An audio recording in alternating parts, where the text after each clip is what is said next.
Are you ready?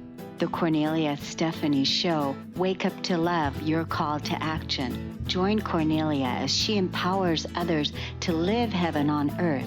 Kornelia teaches listeners how to be the authority over yourself, embracing your inner guru.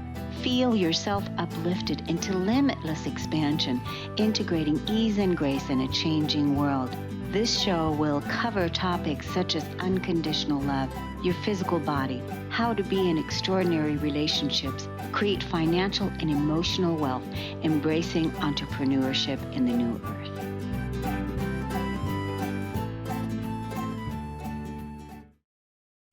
Hello, everyone. Welcome to the Kornelia Stephanie Show, Stories of Hope. It's Friday. Yay. What is it that we need most right now in the world? It is hope. And that's why I love bringing you these amazing people from around the world, just like our first guest today. She's from the UK. It's over there. It's 8 o'clock in the evening. And I love that we can meet on the internet and we can support and inspire each other from around the globe. My first guest is Melissa Amos. She's the soul mentor who helps spiritual seekers around the globe understand who they truly are, their purpose, and how to create a life led by soul. Now, she has been trained in a number of psycho-spiritual tools and philosophies, including spiritual counseling, hypnotherapy, angel card mastery, crystal healing, EFT, and shamanic practices, and the Akashic Records. Melissa guides her clients and circle members through the energetic world to create a life of freedom and purpose. Welcome to the show today, Melissa. Thank you for having me. So it's so wonderful that you are here to help people understand who they truly are, right? Who they truly are. So if I was to ask you the question, who are you truly, or do you know who you truly are? What is your reply?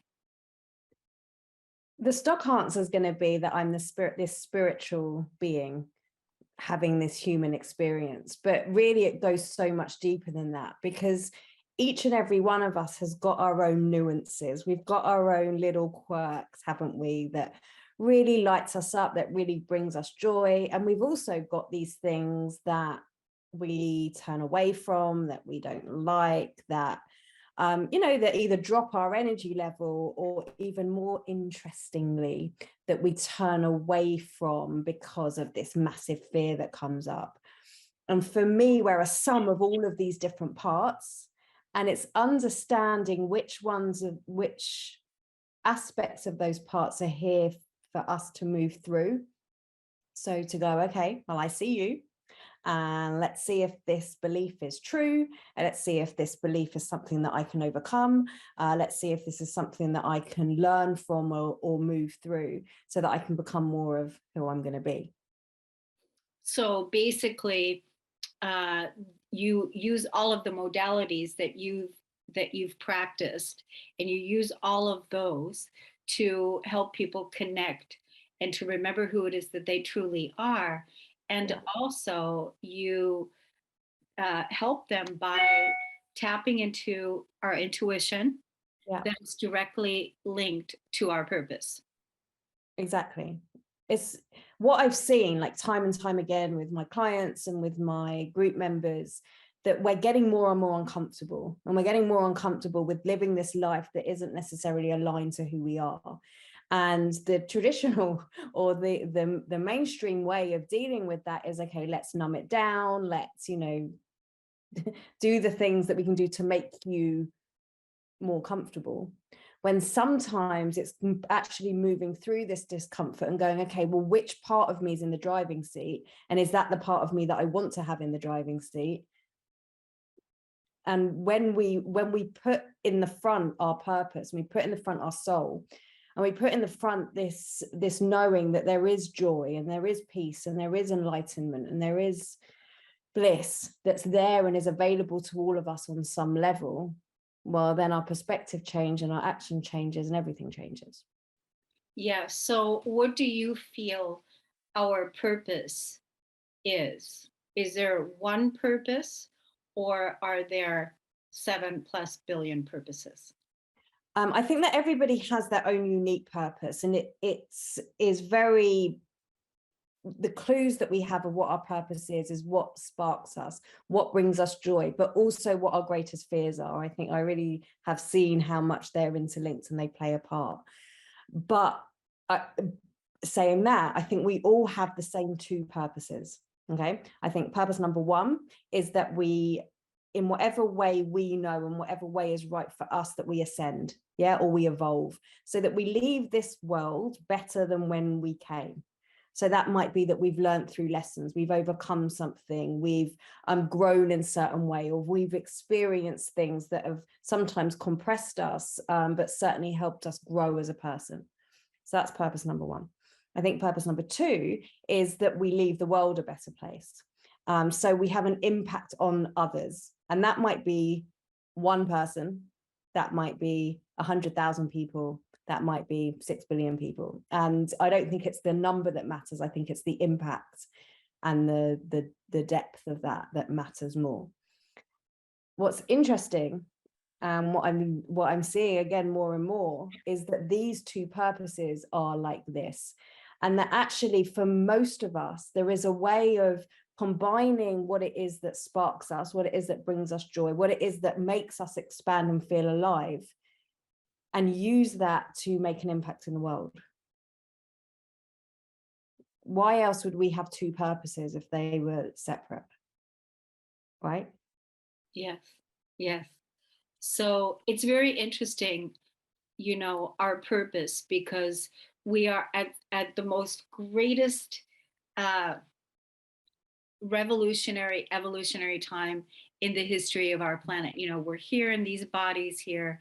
We're remembering who it is that we truly are. We came here for this.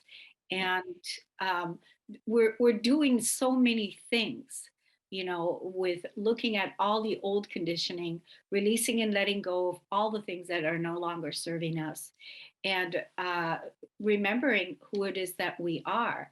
So Yeah. there's just so much happening. And I just want to say, not all of it is attached to money. No.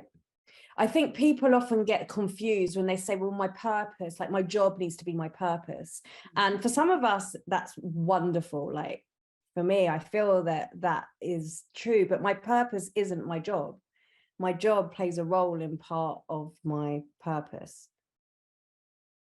But, this isn't about everyone necessarily leaving the work that they're in and jumping ship and going, because sometimes the impact that we have and the person that we are needs to be in a place that maybe is not used to having this level of consciousness in there. And so then we're in there and we are, by default of being there, we are rising the level of consciousness in that space, and then we may then have an impact on the 100 people that work in the company, which we wouldn't have had if we're there.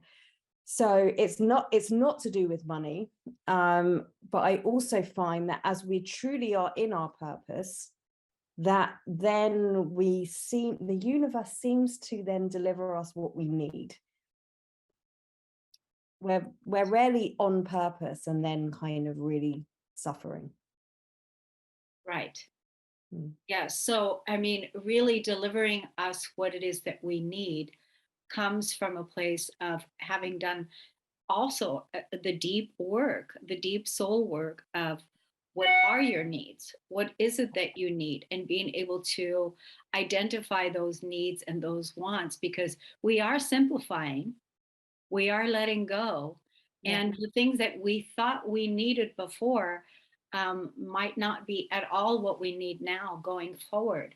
More and more and more, many of us want to let go of all the distractions and all the things that used to take our attention to live a more simplified life, more in a way where we're connected with nature and live in harmony with nature. So we don't need all the stuff. Well, look, a lot of the stuff that we're told by everything around us. The media is a wonderful space to let us know what it is that we think we need. And so we're like, yes, I want this. And it's very clever how how the marketing and how we're told, and how our chemistry and our biology all works to go, yes, I need this, and when I've got this, then I'll be happy. But actually, when we start to strip it back and we've got this thing inside us that helps us know really what is it that we need, and the better our connection internally, the more we realize that we need less external stuff to satisfy us. Right, because it's not really from the external that the satisfaction comes. It's always from the internal where it comes, where the present moment, where peace is found, where you realize, that you already have everything that you need right now. Sure. And you cultivate that level of trust moving forward, to really trust yourself, to trust in source. And you talked about intuition earlier.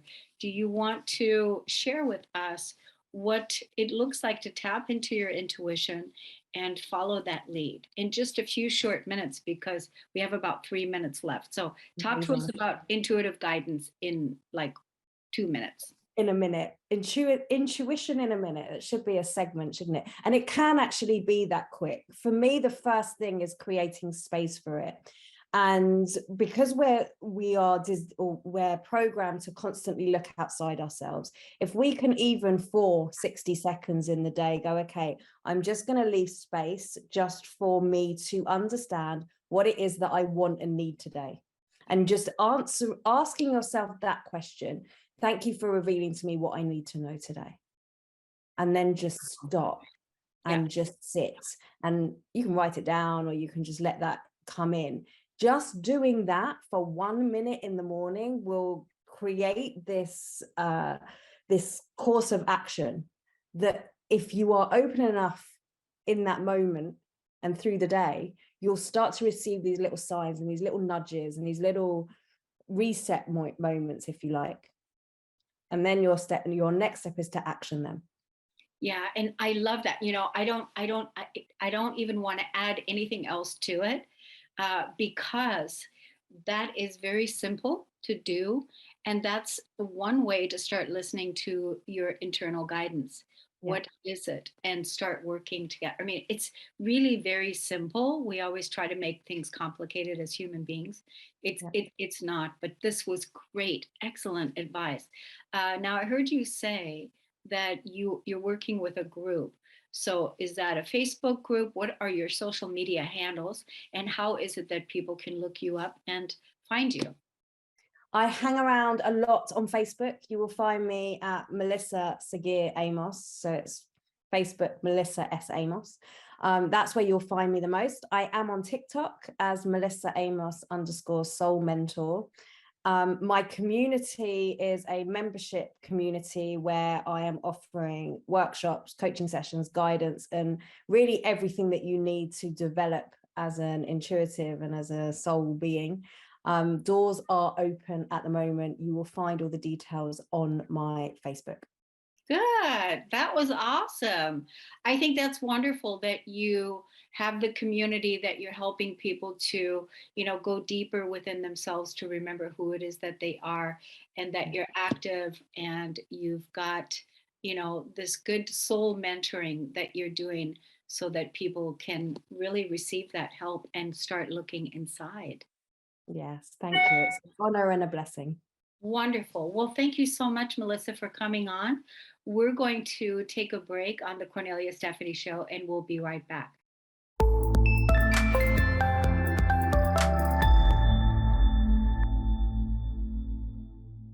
Welcome back, everyone. Thank you for tuning in and listening to the Kornelia Stephanie Show.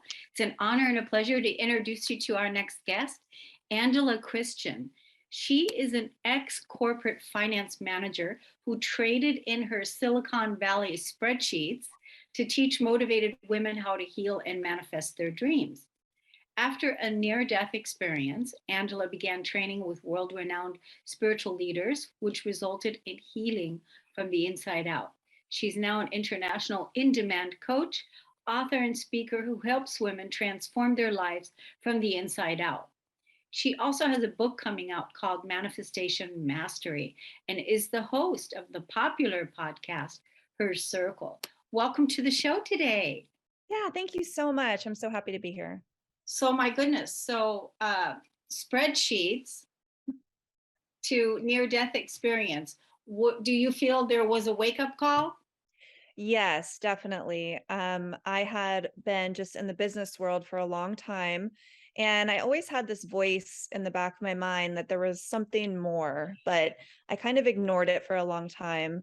And it wasn't until 2015, we were living right outside of San Francisco, and my house became contaminated with black mold. And my children and I were so sick, we had to leave everything behind. We had to walk out of the house, and it took about a year to heal, but in that time frame, there were some supernatural things happening, and the Western medicine protocol just wasn't working. So I started looking into alternative ways of healing, and that's what led me on this path. So that was a wake up call. Basically, it was like the body was speaking, and then of course the Western medicine then led you on a spiritual path. Yep, exactly. Right, led you on the spiritual path. So that was the thing. So I'm curious about the mold. Now, you guys had to walk away from the house, you had to leave everything behind and basically start new. So I'm curious, was it how did you find out that it was mold? I mean, was it like after long periods of testing and stuff? Well, it was interesting. So I had been really sick, and I had these sinus infections and all of these random symptoms. And then my daughters were coughing all the time. I didn't know anything about mold, but one day it just popped into my head, like toxic mold. The word toxic mold just popped into my head. And I started searching online, and I noticed that the symptoms all aligned with mold toxicity and mold poisoning. So I asked my doctor, who happened to be, he was kind of an alternative medicine doctor in Marin County. And I said, could this be black mold? And he said, yes, actually, I have someone here in my practice who could help you. And so then we started testing. And then I had people come to the house and actually test the house. And one of the inspectors said the levels were even higher than homes after Hurricane Katrina. That's how bad the mold was in the house. Wow. So that's really incredible to experience. Now, what about your children? Are they good today? Yes, so they're fine, and it was a little bit, it was following us around a couple houses after that. The black mold popped up again, and it was just this weird kind of, I don't know, I think it was all related to my spiritual journey, but it is gone now and we're all healthy. So thank you. Wow. So even a couple of houses, even, yeah. So wow. That makes you like really look at, like, is it karma? Is it like Mhm. what is that? Like, because if it's following around, wasn't really, yeah. So that's a very interesting spiritual journey to go Yes. on, right? And so now everybody's great, you're feeling great, you're healed, and your kids are fine. And so now you are an in demand coach and you're supporting other people in their healing. Is that Mhm. right? Yes, absolutely. So tell us about that. How is all that going? Sure. So I started this journey, and I kind of had still one foot in the Silicon Valley finance world and slowly building my business. And then I got hit with another health condition where I had carpal tunnel in my hands out of nowhere, and I could not do the finance work anymore. And I took that as a sign, like, okay, I need to just make the jump. And so I launched my first course at that time, which did really well. It was called Manifestation Mastery. And then I decided to kind of share all of the spiritual techniques I had used to heal on various levels. And then I ended up launching it again. And then that's what my book is about too, Manifestation Mastery.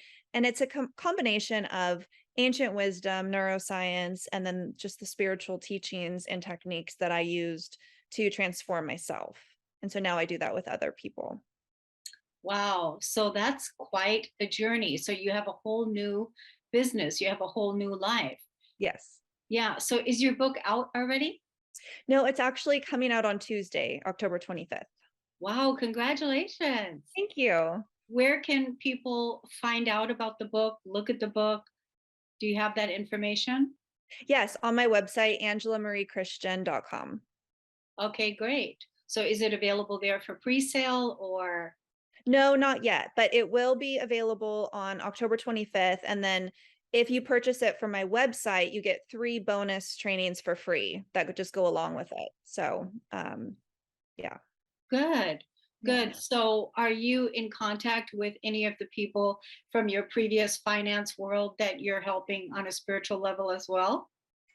I'm still in touch with a lot of them, and I actually do CFO work for high level coaches. So I still have a little foot in the finance world, but it's different. It's not the Silicon Valley software, just very data driven world. It's now I'm supporting people who are kind of doing the same thing I do, but on the CFO front. So I do part of that, and then I do my transformation work too. Right, because do you also feel that having had that background is really supporting you in your own business? Absolutely. And I really want to work with a lot more business owners and who might shy away from woo-woo stuff, but it actually can help you so much with your business and healing through those blocks that keep us held back.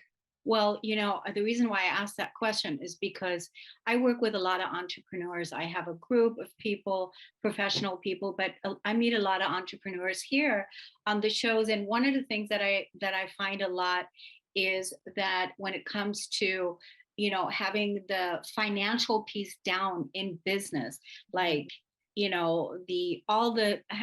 all the things, all the systems in place, I find that that's a challenge and has been a challenge for women in particular.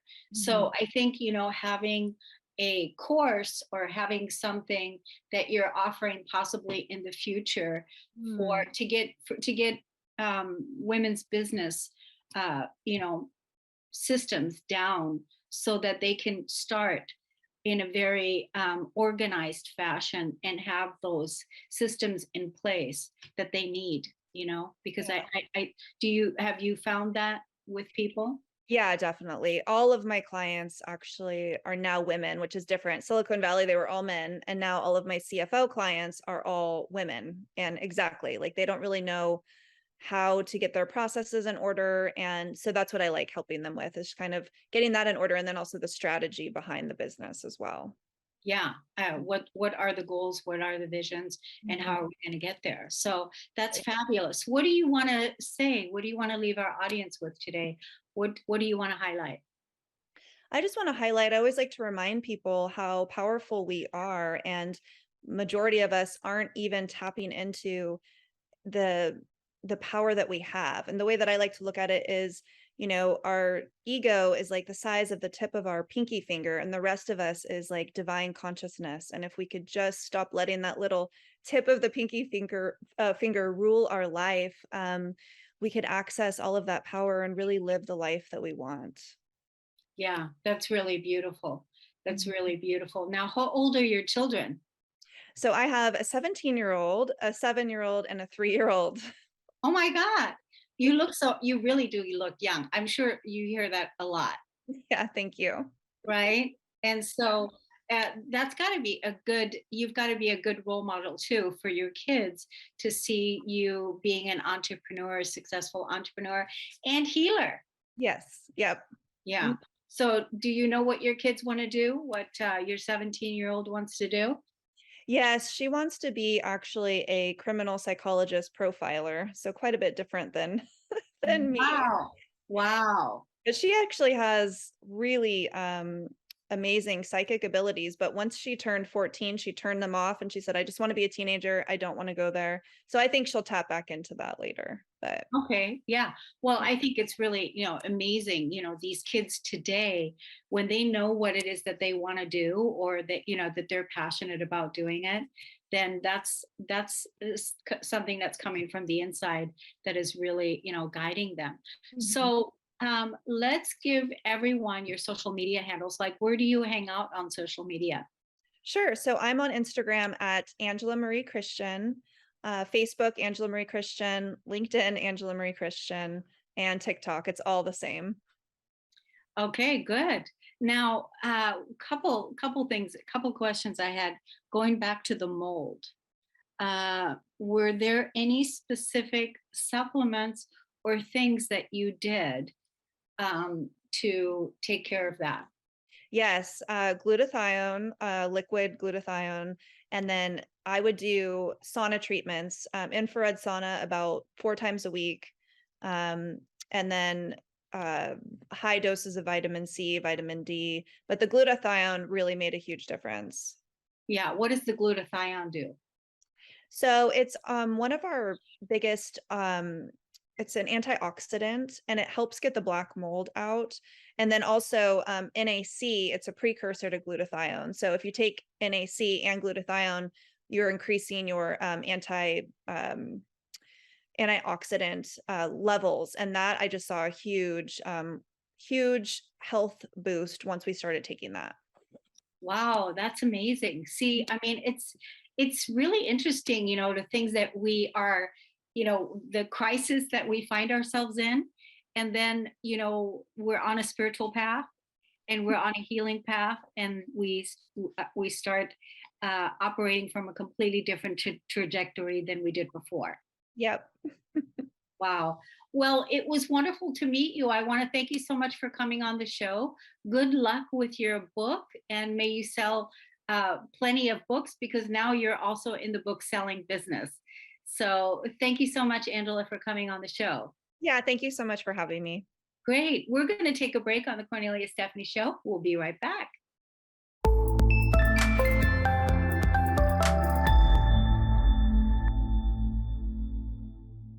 Welcome back, everyone. I'm so excited to introduce you to our next guest, Liz Murdoch. She could be called a pet psychic, an animal communicator. She's going to tell us more about it. But presently, what she's doing, she's a dog relationship coach and animal communicator, and has been producing aha moments. How did you know that moments? And wow, you're so right moments with clients for over 25 years. Welcome to the show, Liz Murdoch. Thank you. Thank you for having me. So we were talking before you came on the show that you have clients from all over the world that you meet with, and you meet with their animals, their dogs. So it's not cats, it's just dogs. It's all animals. It's primarily dogs. So I sort of niched into dogs because most of my years of experience is working with dogs. I talk to cats and horses quite a bit. I enjoyed training horse people to become horse whisperers, because that's not my natural comfort zone is working in barns. But I do talk to horses very often. But I mostly train people to talk to horses who work with horses. So how did you get into this work? I'm curious. So it was stepping stones, like many of us with our life work experience. I first understood a dog in kindergarten, and I knew very clearly that I could understand dogs. And I went home saying, I want a dog. And so that got me on the dog journey. And it wasn't until I was an adult, I was always interested in communication. I'd worked at the United Nations in conflict resolution. And it was when my mother died. I went to a church. I saw something on grief on Facebook, a talk, and it was at a church around the corner. I was like, I should go to that. And it was there that they had a class for animal communication. And I was like, I need to take that, because Wow. it built on all my other experience teaching adults and children about active listening and working with dog rescue, evaluating dogs. I have so much dog experience that for me, it's like, I want to do that. And then the floodgates opened. That's awesome. So you were really meant to do that. Yes. You Yeah. were really meant to get into this work. So now let's talk about who the person is that's going to reach out to you and that's going to make an appointment with you, and they want to do what? They want to get peace about a decision that they're facing for their dog. They love their dog. They've been to the vet can't figure it out. What's happening? Their dog has suddenly been acting strange and different, and they want to get an insight what to do. And also when it's like, is it my dog's time? And they're just struggling with that decision of how do you know? What do you do? And they want support. And so they're trying to find that. And so those usually people call in those situations. Okay, so then what do you do? Do you communicate with the dog, or do you how does that process work? So it's I tell the people, they can book a 30-minute, or they can talk to me for free to find out more if they have questions about the process. Some people have worked with animal communicators and they didn't have a good experience, or they did and it was many years ago and they just sort of want to see what I'm like. So I will do that. I say you can choose 30 minutes or an hour, and I leave that to them, so it's no pressure. And then I say, write down your questions so you can refer to them, but I don't want to know them because I want any bit of skepticism to not be part of the conversation. I don't know what they're asking. I don't know who's in their family. It's just like looking at you. Somebody comes on screen, I'm like, hi. They booked a session and the dog will come, or the pets, and I will introduce myself. Hi, Fido, I'm Liz. And the dogs just stay. They sit on the lap, they sit on the floor, they fall into a sleep. And I'll say, I want to start. And I have a system that works for me, that my body knows I'm always going to go through these steps and how I close it out. But basically, I'm talking to the dog. The person doesn't have to be on screen. Many times people cry because they're so amazed and touched. But I like to see the dog, and that keeps the dog engaged. We just talk like this. And about 7 minutes into the conversation or so, I will say to the person, okay, do you want to ask any clarifying questions? Do you want to share other questions? But by allowing the dog to go first, most of the questions are usually answered because the dog and the person, they know what the concerns are. Wow. So would you mind sharing with us like some of your past testimonials, like what have been some of the experiences that you've had, because we talked about it in your bio, the aha moments, or how did you know that? What are some of the testimonials, some of the experiences that you've had that So there was one I really thought would be great for your audience, but I'll share that in a minute. One of the first ones that with this question that comes to mind is I had a woman who reached out to me, and often people follow my podcast, Talking with the Dogs. They follow me on Instagram, Talking with the Dogs, to get familiar and comfortable. And then they feel like they know me better. So I had a woman who booked a session with her dog, and she had a session that wasn't a match for her, and she felt like she didn't get the specifics. And so I said, well, I'll give you your money back if you're not happy. And her dog had a behavior issue, and she had shared that much. She goes, I really need help with this behavior that's concerning me. I said, okay, but she didn't tell me what it was. And I said, that's fine. So I told her about something that was going on. And then I said, oh, by the way, since we have time left, I'd like to do a body scan. And she said, okay. And I said, your dog's ears, and I described it because I can't diagnose, but I described like a medical intuitive. I said, your dog's ears are burning. I really think you need to go to the vet. And sometimes I'll say to people, I want you to observe or write this down for when you do go to the vet, that you remember to ask about something. But this dog, I was like, something is really, really painful and it hurts. And I described it. And I said, I want you to go to the vet. So she's like, okay. And it's an investment when I tell someone to go to the vet. So she went to the vet and she texted me the next night and she said, I'm so glad. She says, my dog had a very bad ear infection, and the vet was able to take care of it and prescribe medicine that my dog needed. And then as time went on, she noticed a behavior change because the dog was no longer in pain with the ears, but the dog had been showing no symptoms. It wasn't as if I was looking at a dog who was shaking his head. He was just looking at me. But when I was tuned in, I could feel it and I could describe it in a way that helped her. So she's been a big supporter of my work and how it's impacted her dog over multiple sessions. So that's, Yeah, that's a big one. That's a big one right there. yeah. The other one that, I know you like to share stories of hope with people is I had a client whose dog, we'd worked together over many months, and it was becoming evident that the time was approaching that she wanted to make the choice for in-home euthanasia. And we had talked about it and it was clear. And she said, her question was, where should we do this? And I was like, oh my gosh. And, I want to get it right for the dog, but I also want to get it right for the person in terms of, I feel a relief when I feel like I have it right for the dog. It's like, I feel this relief. So she said, where does he want to do it? And I said, outside in the front yard. And she goes, really? And I said, yes. He says, under the tree, by the tree out front. And she said, but there is no tree. And I was like, okay.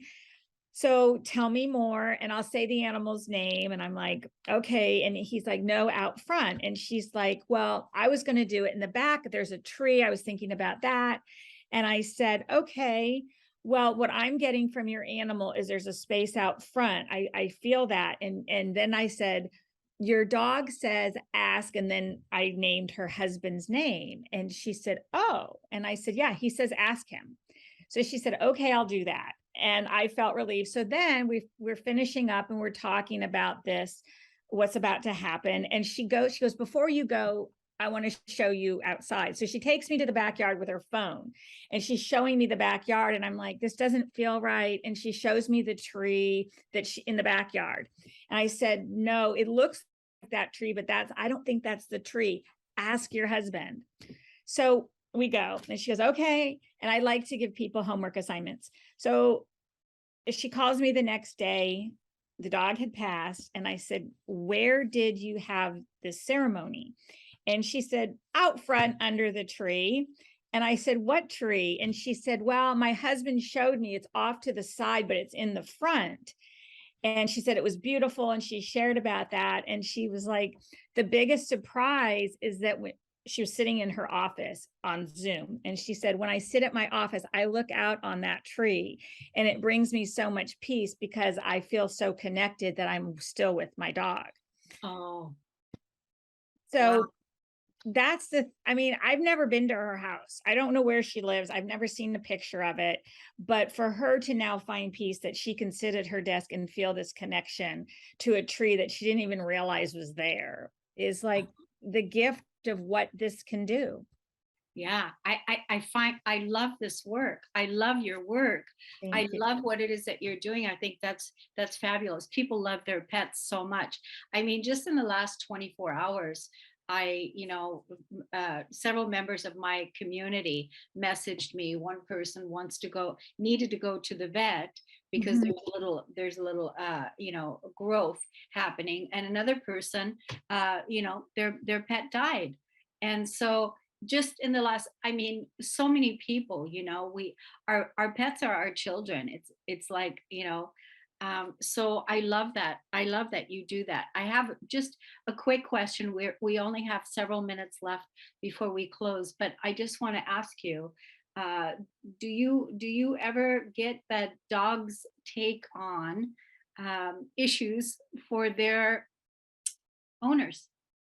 So I personally don't, as much as some people might think.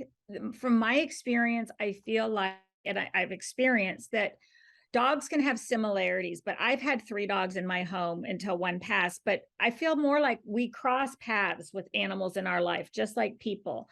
And sometimes we have similar things because of environment or food when we're sharing food in the house or whatever. But I think that animals can, but they're also individuals. And I think that people project a lot onto their animals, but in my work is all about putting aside preconceived ideas and projections and just allowing the animal, just like a person, to just be themselves. Yeah, And when we do that, we get greater shifts. I think that's my work. yeah, no, it's great. You're focusing directly on the animal. That's Mhm. beautiful. So what are your social media handles? Let's tell everyone how they can find you. Talking with the dogs is my best. People like the Instagram Talking with the Dogs. They can contact me there. I answer my own DMs. It has links to my website, which is Talking with the Dogs, which some people like, but some people want that hand holding when they're first getting to know this kind of work. So I just keep it simple. Go to Talking with the Dogs on Instagram. There's also Facebook, but for people who aren't on Instagram. Awesome. Well, Liz Murdoch, thank you so much for doing that beautiful work and for coming on our show. And many blessings to you. Thank you so much for having me and being open to this work. Absolutely. We're going to take a break. We'll be right back.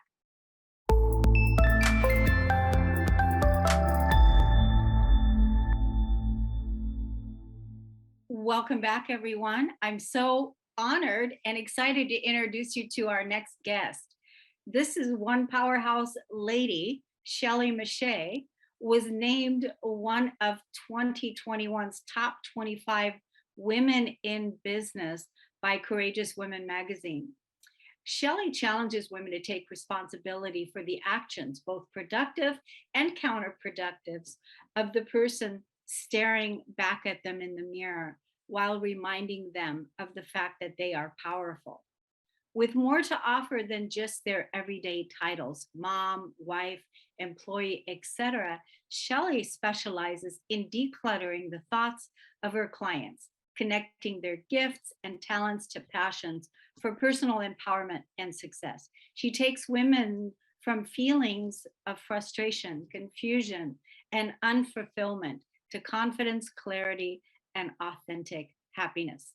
She is the author of 70 Days of Happy. Life is Better When You Smile, and Power Her Minds. Reflective thoughts for the everyday Power Her Woman and her legacies. She is a collaborative author of the Amazon #1 best-selling book, Women Inspiring Nations. She's also an ordained minister and the mother of 2 amazing daughters. Welcome to the show. Thank you so much. Excited to be here. Oh my gosh, what an incredible journey and legacy you've built. Thank you so much. What got you started in this business? What got you started doing the work that you're doing? You know what? Actually, if I could just take you back just for 2 seconds, I grew up in a single parent home. I grew up with just me and my mom, and my mother was very strong, very loving, very kind. She got things done, and she taught me so much, not even from what she said, but so many of the things that I watched. She was such a hard worker and dedicated, and so she taught me those things. But one of the other things that she taught me without saying anything is that, I can never lay things down. She was so strong. She did everything herself. I grew up feeling like, man, if I complain about something, then, my mom, she gets it done. She does it. She doesn't complain. She's a powerhouse. She's amazing. So it almost felt like I was a little intimidated to drop the ball. And so I grew up, in that beautiful world of being able to see this amazing woman do great things. But then there was a little bit of an intimidation when I couldn't do certain things. I felt like like I was failing at it. And I took those things into my life as I became an adult, including my marriage and motherhood. And so when I saw that I can't do everything as a mom, or I became frustrated, or I needed time alone, eventually I broke. And I found myself standing in a mirror, boohoo crying, because I had no idea of who this woman was who was looking back at me. I had become so wrapped in titles and what other people thought of me and how other people perceive me, and how can I be just the woman, and I felt selfish for wanting to be the woman and not always wanting to be the mom. And it's because of those things that I took myself through a transformative journey of, who is Shelley? Where is this woman? Who is she outside of being a mom? And why can't we blend those things together? And that's how my journey began. And through that walk, I connected with other women, other moms who were saying the same thing. Where's my identity outside of motherhood? Yes. So, wow, that's quite a take me back moment. So your mother, she really raised the bar I felt she did, because I felt like my mom could just do anything and everything. And I felt like she never let anything fail. Of course, when I became older, when I became a mom and became a mother and really sat down with her, she's like, no, that was not, that was not it at all. She's like, there were many broken days, there were many tears, but I knew that I had a child to raise and I knew I couldn't stay there. So I had to be able to give you the best parts of me. But what I learned is, through those best parts, they were coming from broken places. And I didn't want to continue that cycle with my own children. Well, I just think this is so fascinating because, you being able to have such a powerful role model in your mom, that archetype energy of, Mhm. what she was doing every day, how she handled everything. And Mhm. then at the same time, what it did, it already showed you what your fears were early Yes. on. It showed you Yes. what the fears were. And then when you eventually did have that breakdown, it's because you had that high example of a model, Yes. and your own insecurities were revealed, your own blocks, Mhm. right? Mhm. It was revealed. Yes. And so you were able to see the lower parts of yourself, if you will, so that you can heal that and then move on, Yes. only to find out later that when you did talk to your mom, she was probably having It breakthrough, it wasn't even like that. right?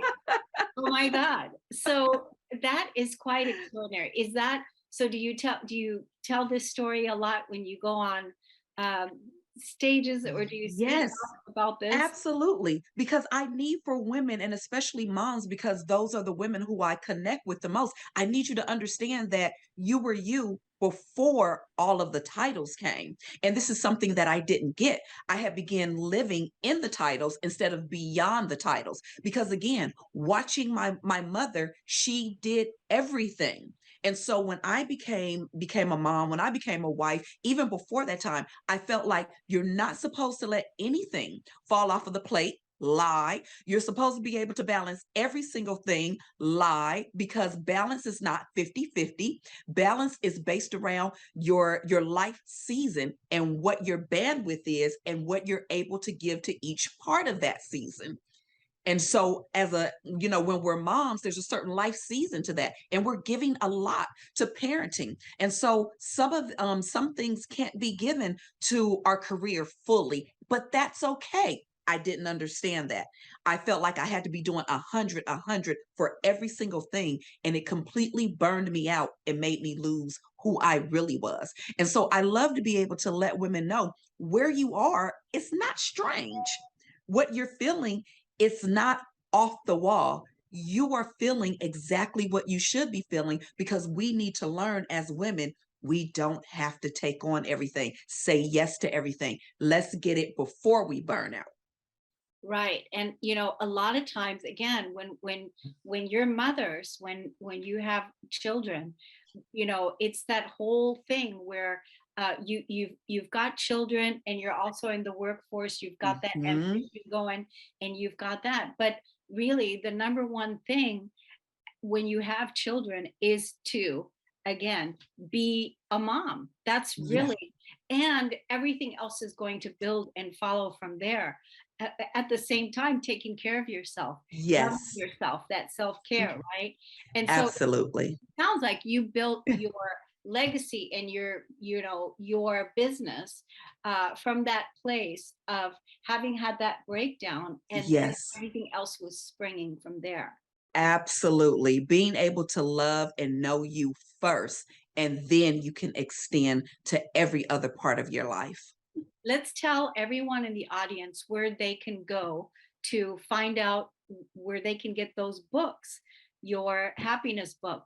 Tell us about where to get Yes. that.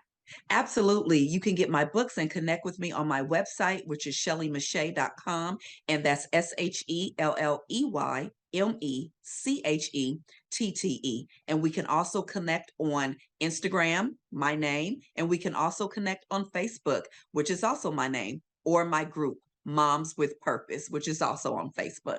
Yeah, and do you have a big group? Are the moms with purpose just like on You fire know, there? We're just starting out, so it's a small group. So come on and join us and make it larger. Okay, got you. Yeah, good. I love that. Now, tell us about your daughters. How old are they? Yes, I have young adult. Well, one is an adult. I always say young adult daughters, but they're 27 and 20. So they're adults. Yes. And I'm so grateful that I went through my journey with them as a part of my life. It really helped to heal me, the woman, and really show me a better avenue of how to be a better mom. It's not either or, it's and. Yeah, that's good. Now, are they so proud of you? They are, and I'm so proud of them. That's so great. That's so great. That's a really beautiful, balanced role model.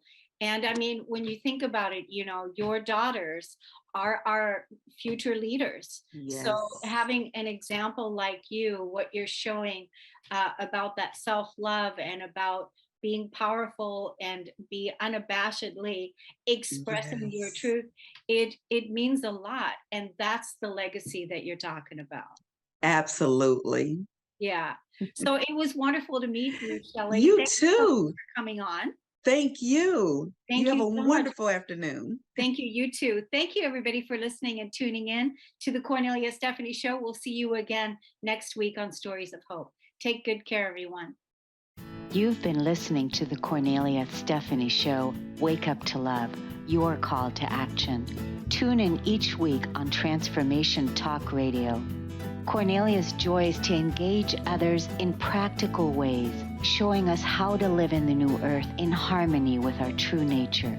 For more information on Kornelia and her extraordinary work, or to listen to past shows, go to her website at korneliastephanie.com.